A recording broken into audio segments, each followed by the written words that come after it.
In the middle of West Africa, a country with a history of resistance has just made one of its boldest decisions yet.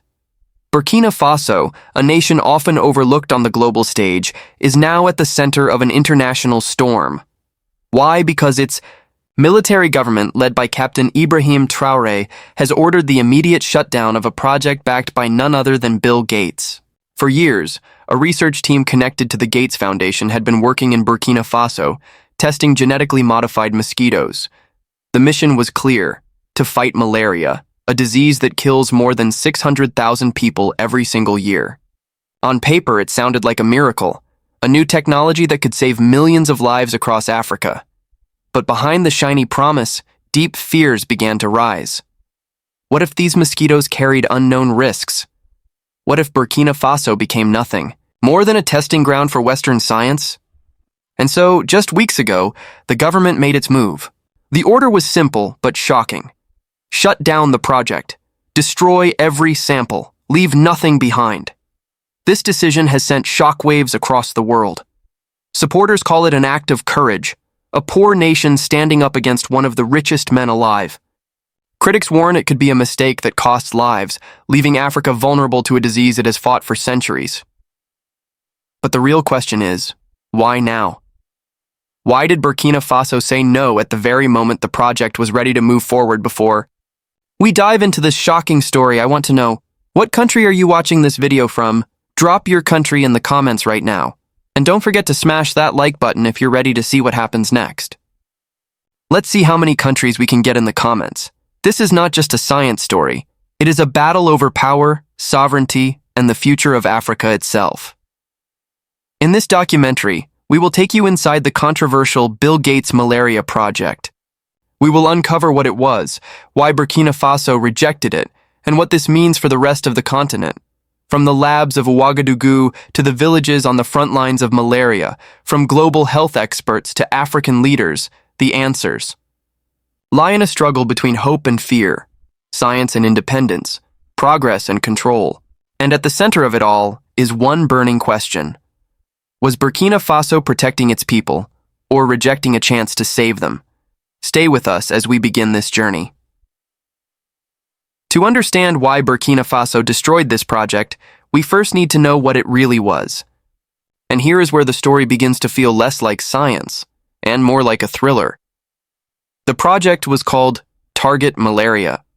On the surface, its mission looked noble: to reduce malaria deaths by releasing genetically modified mosquitoes into African skies.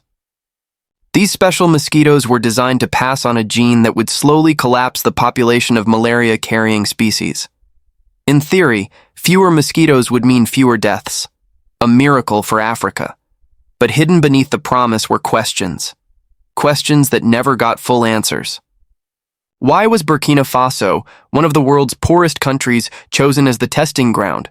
Why not Europe or the United States, where labs and systems are stronger? Target Malaria started years ago with funding from the Bill and Melinda Gates Foundation, the world's richest charity. Alongside Oxford University and several European research centers, they built a network inside Africa. Burkina Faso became their first and most important testing site. Here, scientists released small groups of genetically altered mosquitoes into controlled areas. It was supposed to be safe, carefully monitored, but people in nearby villages began to worry. Why us?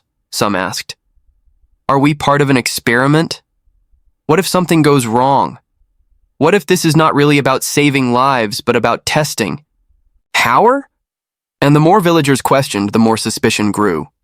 Rumors spread that this was a modern form of colonialism, high-tech science carried out on the bodies of Africa's poor. The project leaders insisted it was safe. They said Africa needed urgent solutions, and malaria was killing far too many people to wait. They explained that Burkina Faso had world-class entomologists and scientists who could lead the fight. They said it was about partnership, not exploitation, but doubts refused to disappear. Critics around the world warned that genetic experiments on insects could spiral out of control. What if the modified mosquitoes created new diseases? What if they disrupted the ecosystem? Could a project designed to fight malaria accidentally cause another crisis? For years, these questions hovered like a shadow over Target Malaria. Supporters claimed it was the future of science.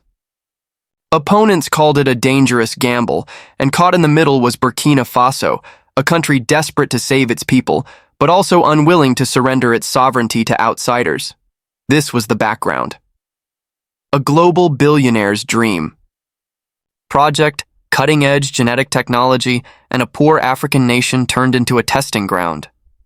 The world was watching closely, but no one knew that a storm was coming, a storm that would end with Burkina Faso saying, "Enough."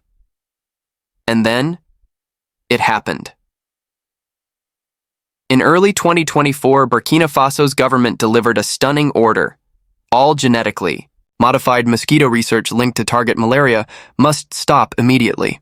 Every lab, every experiment, every frozen sample, destroyed. There would be no second chance, no exceptions. This was not a slow bureaucratic process. It was sudden, sharp, and absolute. Scientists working inside the country were given clear instructions. Shut down your projects, pack up your files, and burn the rest. For a program that had taken more than a decade to build, the order felt like an earthquake. So why did Burkina Faso take such a bold step? Officials explained that the nation's sovereignty could not be compromised. They said foreign-controlled experiments had no place in the heart of Africa. For them, the risk was not just about mosquitoes, but about who controls the future of science on African soil. To many, this decision looked like a brave act of independence. Across West Africa, commentators praised the government. They said, it was a moment of dignity, a clear signal that Africa was no longer willing to be used as a testing ground. Social media lit up with messages of support, calling Captain Ibrahim Traoré a leader who dared to stand against the world's most powerful billionaire. But not everyone was celebrating. Within scientific circles, the reaction was shock and dismay. Researchers who had dedicated years to studying malaria control argued that the decision could cost lives. One European scientist said, "This project was never about exploitation. It was about saving children from dying. Stopping it means more deaths, more suffering, more wasted potential." Global health organizations, though careful with their words, expressed concern. They pointed out that malaria kills more than 600,000 people every year, most of them in Africa. Ending a project designed to fight that disease seemed, at first glance, like a dangerous gamble. And yet supporters inside Burkina Faso asked a simple question. If this project was so safe, why not test it in Paris, London, or New York? Why here, in the middle of Africa? The decision exposed a deep divide between the promise of science and the fear of exploitation. On the streets of Ouagadougou, ordinary citizens expressed mixed feelings. Some were relieved, believing the government had saved them from becoming lab rats for foreign companies. Others were worried, fearing that without new solutions, malaria would continue to devastate families for decades to come. And as the debate grew louder, the world began to realize this was more than just about mosquitoes. This was about power, trust, and who gets to decide the future of Africa.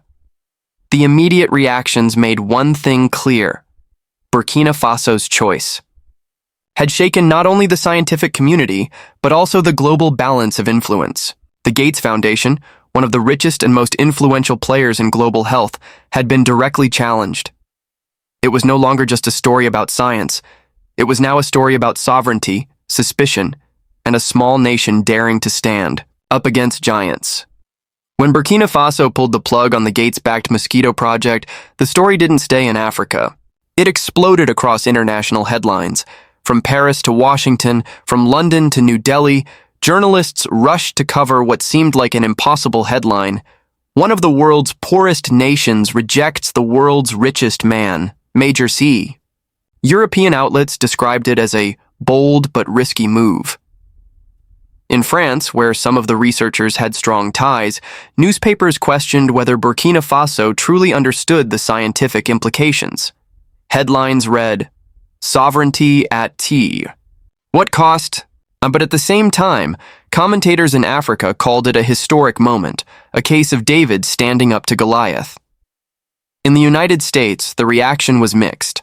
Tech-focused media defended Bill Gates, reminding readers of his billions spent on vaccines, health programs, and malaria research. They argued that stopping the project was an emotional decision, not a rational one. But other outlets, especially those skeptical of global elites, praised Traoré's government for pushing back. They framed it as a victory against hidden agendas and unchecked billionaire power. In India and parts of South Asia, the coverage carried another angle, a warning. Writers argued that if such projects could be stopped in Africa, similar resistance might grow elsewhere. After all, many developing nations shared the same suspicion, that they were being used as testing grounds for experiments that would never be allowed in the West. Social media platforms became battlefields of opinion. Hashtags like #ChakramAfrica decides and No to Gates trended across X, Twitter, and Facebook. Videos went viral showing villagers cheering, while others shared clips of scientists warning about malaria's deadly toll. On TikTok, creators simplified the story into dramatic short videos. Burkina Faso versus Bill Gates. Who will win? Millions watched, debated, and argued. Meanwhile, health experts lined up on global news networks. On CNN, one panelist said, "This is a disaster for public health. If every country follows Burkina Faso's lead, years of progress against malaria will be lost." But on Al Jazeera, another analyst countered, "The real disaster is when powerful billionaires treat Africa like a laboratory. This is not just about science. This is about respect."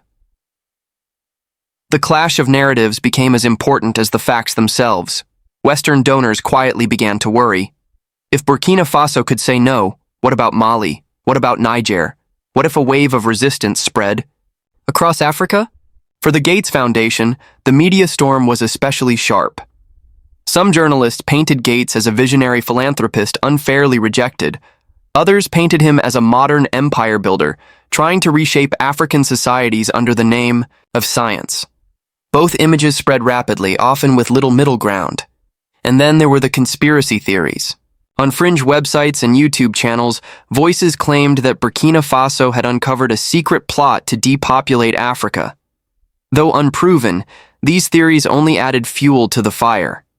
Every headline, every viral clip, every debate made the story bigger, louder, and more polarized. In the end, the global media coverage revealed one truth. This was no longer a local dispute. Burkina Faso's decision had forced the world to confront uncomfortable questions about trust, power, and science. It wasn't just about malaria anymore. It was about who gets to decide what kind of future Africa will have, and whether billionaires or nations themselves hold that power. As one African journalist wrote, "This is not just Burkina Faso's fight. This is Africa's message to the world." As the world's attention focused on Burkina Faso, the Gates Foundation moved quickly to defend its controversial project. In a statement released on the foundation's website, officials described the suspension of the Target Malaria initiative as regrettable but understandable, emphasizing that the program was designed to save lives, not harm communities. The statement highlighted the millions of deaths malaria causes every year in Africa. According to the foundation, the genetically modified mosquitoes were intended to reduce the population of disease-carrying female mosquitoes, a strategy tested in other countries with positive results. "Our goal is simple," said a spokesperson, "to fight malaria using safe and controlled methods. Every action follows strict scientific protocols and receives approval from local regulatory bodies." Burkina Faso's authorities had previously granted multiple approvals for field studies. Gates Foundation representatives also appeared in interviews on major networks, including CNN and BBC, stressing that ethical considerations were paramount. They noted that local communities in the pilot regions had been consulted extensively, and that all mosquito releases were conducted with full transparency. Yet, despite these reassurances, the narrative on social media continued to grow louder. Critics argued that the Foundation's explanation ignored the deeper fears many African nations hold about foreign-backed interventions. Influencers and activists questioned whether Africa should be used as a testing ground for advanced technology that would rarely be deployed in the West. In Washington, Politicians and public health experts weighed in. Some defended the foundation's work, calling it a model for innovation in global health. Senatorial committees praised the potential of gene-drive technology to save lives. Others, however, echoed concerns about sovereignty and ethical risk. The debate reached headlines in the New York Times and The Guardian, framing the story as a clash between innovation and national autonomy. The foundation also released a detailed report addressing the scientific safety measures, monitoring protocols, and environmental assessments. They emphasized that every release was temporary and non-gene drive, meaning the modified mosquitoes could not self-replicate uncontrollably. According to their data, these measures minimized ecological risk while still offering a potential reduction in malaria cases. Even with these clarifications, public perception was difficult to control. Viral posts on platforms like X, Twitter, framed the Gates Foundation as an emblem of Western control, mixing verified facts with rumors of hidden agendas. Journalists noted the foundation faced an uphill battle. Scientific evidence alone was not enough to counter decades of distrust in foreign-backed projects across Africa. In an unusual move, the foundation invited African journalists and local stakeholders to a virtual press conference. They shared technical documents, Q&A sessions, and live demonstrations to show transparency. While some attendees praised the effort, others remained skeptical. Questions about ethical implications, environmental effects, and long-term governance lingered. Analysts observed that the foundation's challenge went beyond science. It was also a test of communication, trust, and perception. While their research aimed to improve health outcomes, it highlighted a complex reality. In today's world, even well-intentioned interventions must navigate political, cultural, and social sensitivities. By the end of the week, it was clear that Burkina Faso's decision had set a precedent. The Gates Foundation had defended its program with data, statements, and public outreach. But the debate sparked by this tiny West African nation had grown into a global conversation about ethics, power, and the role of foreign organizations in sovereign countries. In the words of one journalist covering the story, science alone cannot win hearts and minds. Trust, transparency, and respect for sovereignty are equally vital. And that perhaps was the message Burkina Faso wanted the world to hear. Burkina Faso's bold decision to halt the Gates Foundation-backed Target Malaria project did not just resonate within its borders. Across West Africa, governments, scientists, and citizens were watching closely. The move sent ripples through neighboring countries, raising questions about foreign-backed scientific programs, national sovereignty, and ethical responsibility. In Mayo, Mali, Niger, and Guinea, discussions erupted among policymakers. Officials expressed admiration for Burkina Faso's assertiveness, but many also voiced concern about public health. Malaria remains one of the leading causes of death in the region, and halting a program designed to reduce disease spread posed both risks and opportunities. Regional organizations, including the Economic Community of West African States, ECOWAS, called for careful dialogue. Spokespersons emphasized the need to balance innovation with ethics, noting that decisions like Burkina Faso's could influence collective policies across the Sahel. Analysts observed that neighboring countries would now reevaluate ongoing projects supported by foreign NGOs, taking into account both scientific benefits and political sovereignty. The Coalition for Health, Sovereignty in Burkina Faso, along with other civil society groups across the region, celebrated the decision. Advocates praised the government for asserting control over national projects and ensuring that no foreign entity could make unilateral decisions affecting local populations. Their message resonated strongly on social media, sparking discussions in Dakar, Ouagadougou, Niamey, and beyond. Yet not all reactions were positive. International health organizations, including the World Health Organization, expressed concern over potential setbacks in malaria reduction efforts. They warned that halting well-monitored scientific trials could slow progress toward eliminating a disease that kills hundreds of thousands each year in Africa. Experts stressed that the key was transparency, collaboration, and rigorous ethical standards, not simply halting research. In academic circles, debates intensified. African universities and research institutions started conferences and panel discussions analyzing the consequences of stopping gene drive and genetically modified mosquito initiatives. They examined alternative strategies, such as safer biological control, improved mosquito nets, vaccination campaigns, and local vector management. Scholars highlighted that innovation and sovereignty must go hand in hand to build trust and achieve long-term health solutions. Burkina Faso's decision also influenced policy frameworks. Ministries of health and science across the Sahel region began reviewing national biosafety laws, environmental assessment protocols, and community engagement practices. Governments realized that future foreign-funded projects must obtain both scientific clearance and public consent to avoid controversies. The move prompted diplomatic attention as well. Some African leaders privately expressed support, seeing Burkina Faso as setting a precedent for self-determination. Others worried about the broader geopolitical implications. With rising tensions between Western powers and countries leaning toward Russia, China, or regional alliances, the suspension of Target Malaria became not just a public health story, but also a political statement. Meanwhile, grassroots movements gained momentum. Local NGOs and activist groups across Africa launched campaigns advocating for stricter oversight of foreign scientific projects. Citizens increasingly demanded transparency in all initiatives affecting health, environment, and livelihoods. Burkina Faso's assertive approach became a blueprint for these efforts, a reminder that science alone cannot dictate policy without considering ethics, culture, and sovereignty. As the sun set over the Sahel, the broader message was clear. Burkina Faso's decision had transformed from a national act into a regional discourse. Neighboring nations were forced to reflect on their own policies, the role of foreign organizations, and the delicate balance between scientific innovation and self-governance. The story of genetically modified mosquitoes had become more than a health project. It was now a symbol of African nations asserting control over their future. Once Burkina Faso announced the immediate halt of the Gates Foundation-backed Target Malaria project, the news spread like wildfire. Citizens across the country took to streets, radios, and social media platforms to express a mix of relief, curiosity, and outrage.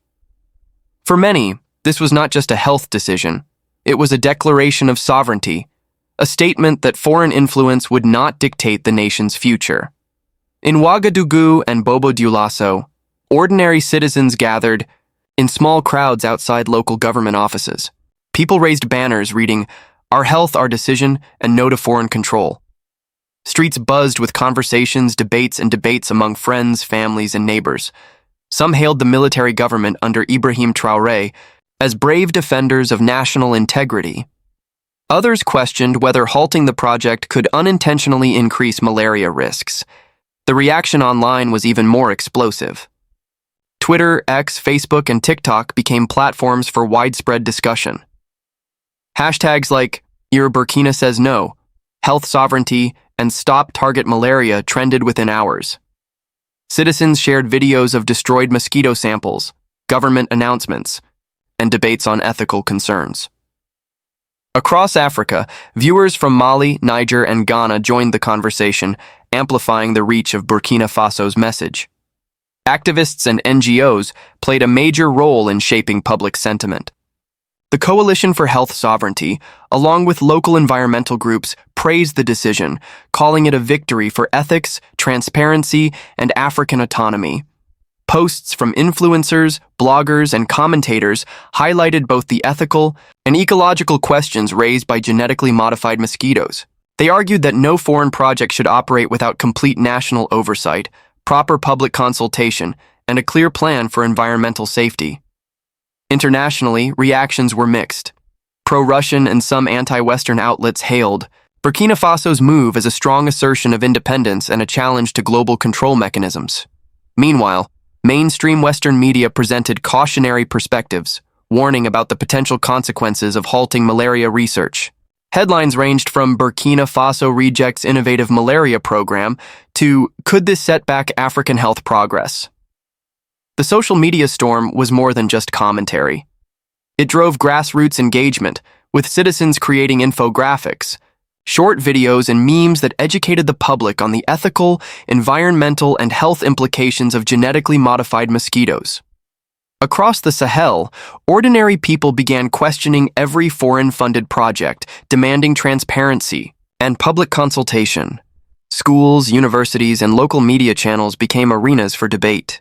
Students held mock discussions about health sovereignty, ethical science, and the balance between innovation and local consent. Radio talk shows invited scientists, government officials, and citizens to share perspectives. This open discussion strengthened community involvement and made the policy decision part of the national consciousness, not just a top-down decree. The story took on a symbolic dimension. Burkina Faso's act of stopping Target Malaria became a narrative of empowerment. Citizens and activists framed it as a step towards self-determination, inspiring neighboring countries to reconsider their own interactions with foreign-funded scientific projects. The event proved that social media could amplify a local government decision into a regional and even global conversation, connecting health, ethics, politics, and public opinion in one unfolding story. By the end of the first week, Burkina Faso's decision had sparked millions of online interactions, thousands of street-level discussions, and renewed focus on health sovereignty. The country had successfully turned a scientific intervention into a platform for civic engagement, ethical awareness, and regional inspiration. What began as a government order evolved into a movement, a nation's voice resonating across the Sahel, challenging assumptions and questioning who truly controls Africa's future. The halt of the Gates Foundation-backed Target Malaria project in Burkina Faso did not stay a local story for long. International eyes turned quickly toward Ouagadougou. Governments, media outlets, and diplomatic channels were suddenly all focused on one small West African nation, making a bold statement: health sovereignty before foreign intervention. Western nations responded first. In Washington, Brussels, Paris, and London, officials expressed concern. Diplomatic statements warned that halting a scientifically backed malaria initiative could slow progress against one of Africa's deadliest diseases.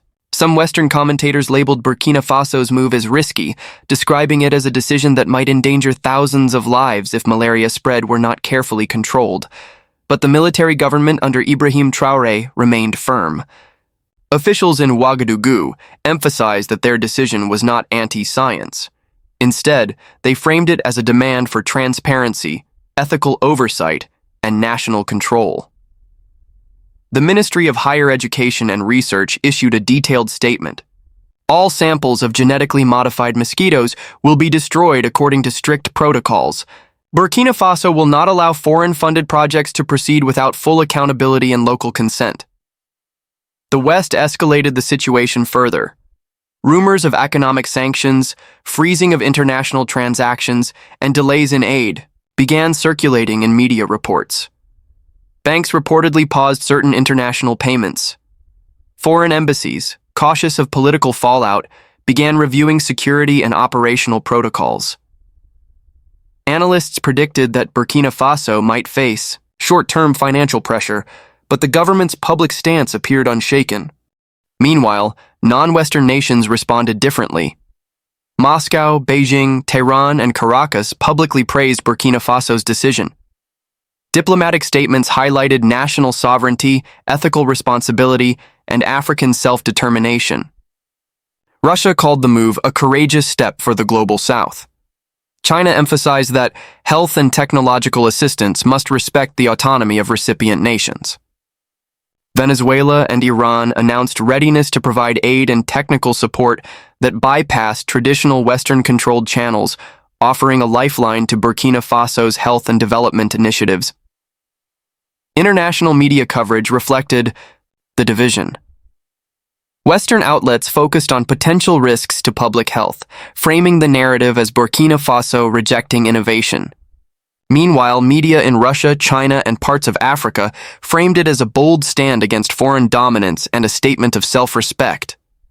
Across social platforms, debates erupted between supporters of sovereignty and proponents of foreign scientific aid. This global attention brought Burkina Faso into the center of a diplomatic storm. Regional neighbors watched closely. ECOWAS and African Union officials expressed cautious interest, urging dialogue but respecting Burkina Faso's autonomy. The decision sparked debates across the Sahel. Could one country's bold move inspire ethical review and transparency in other African nations? For Ibrahim Traoré's government, this was a calculated risk.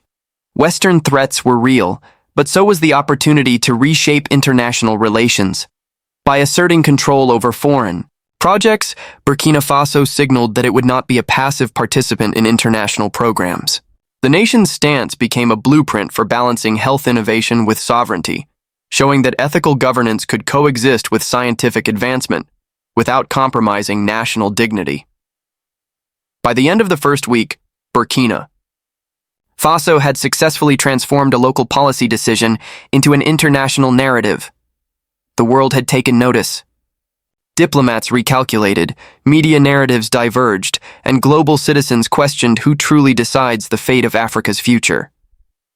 What started as a mosquito project had become a symbol of resistance, sovereignty, and strategic diplomacy.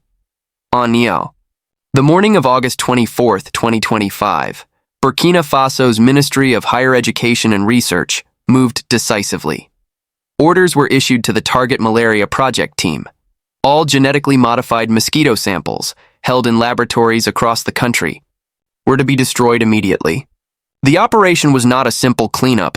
It was a carefully orchestrated nationwide scientific protocol designed to ensure that no trace of the modified species could remain.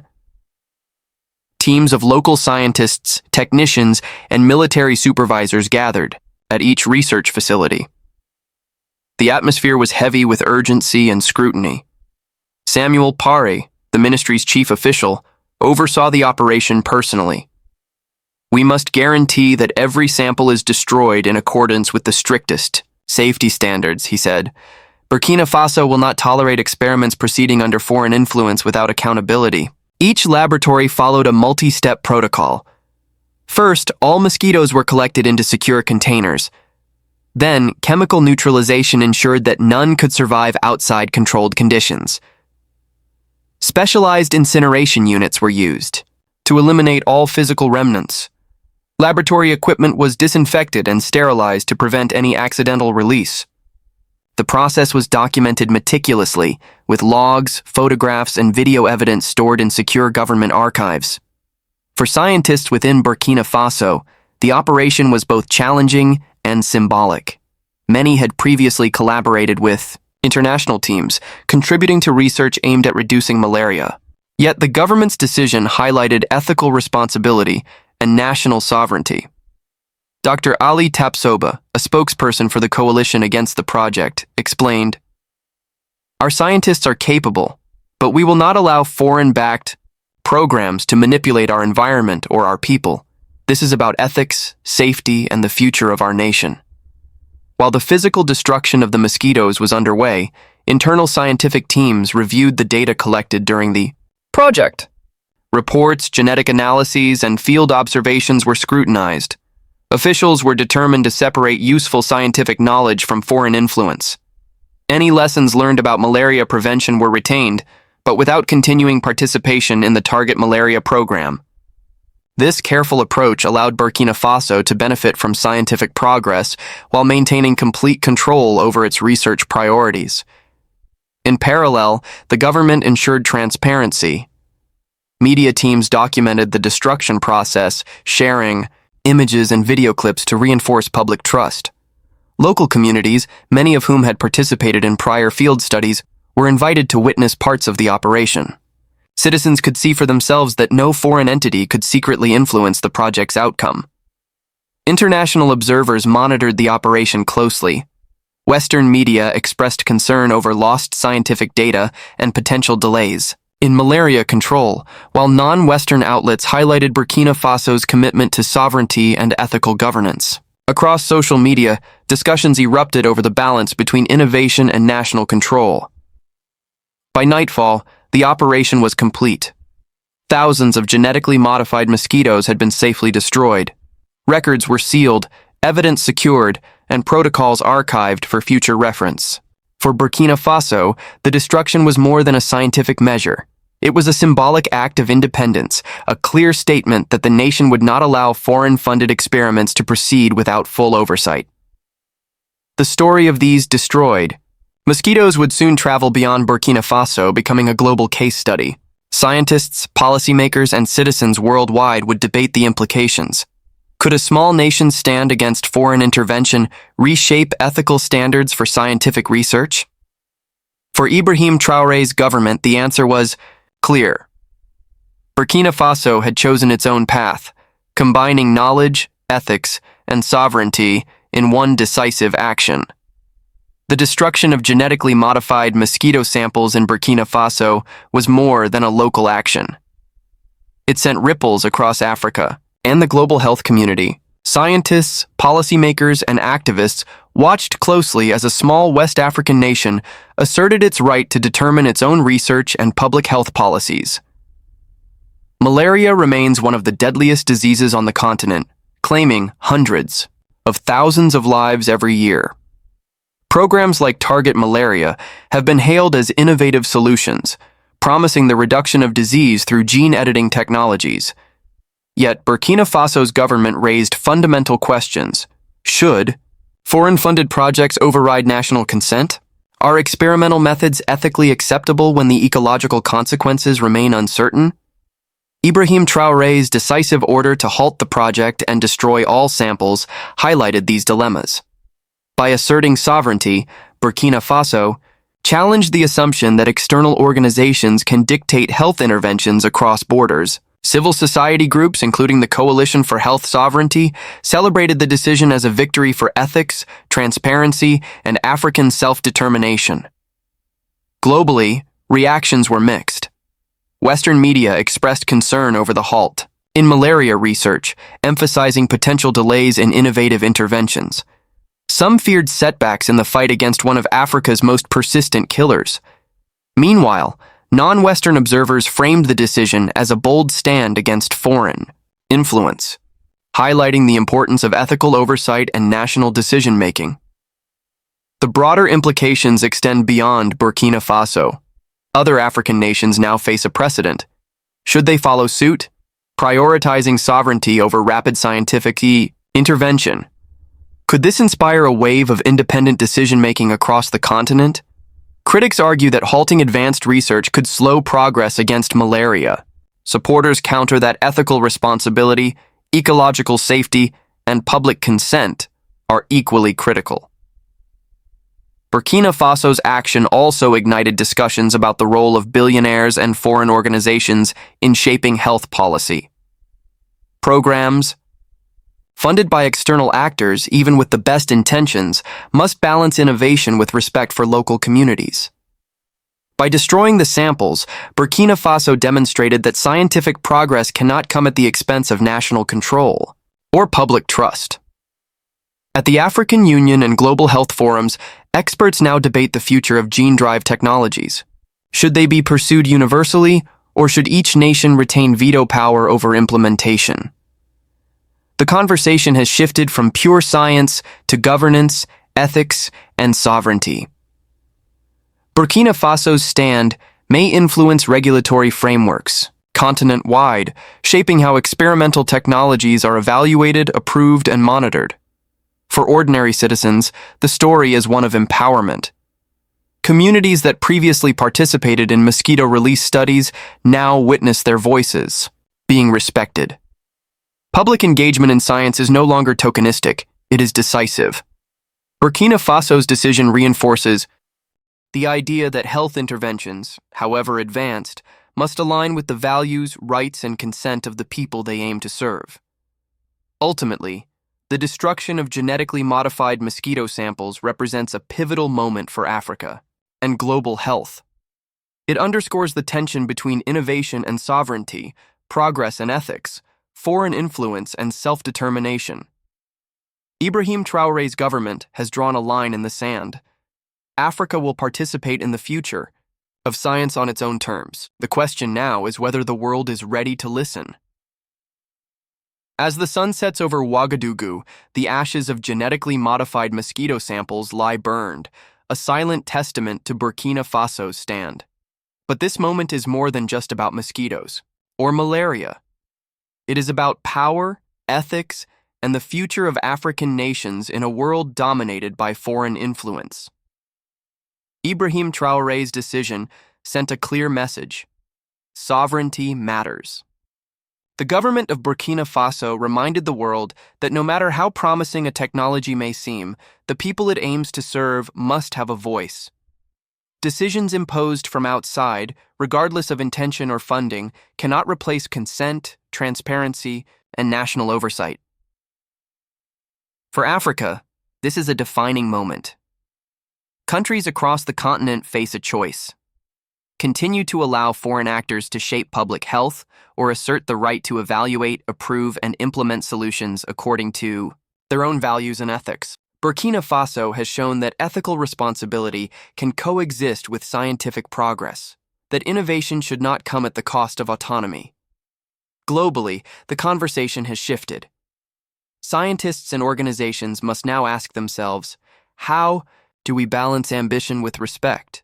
How do we ensure that interventions do not compromise the ecological balance or exploit vulnerable populations? And perhaps most importantly, how do we engage communities not as subjects, but as partners? This story also serves as a reminder for ordinary citizens.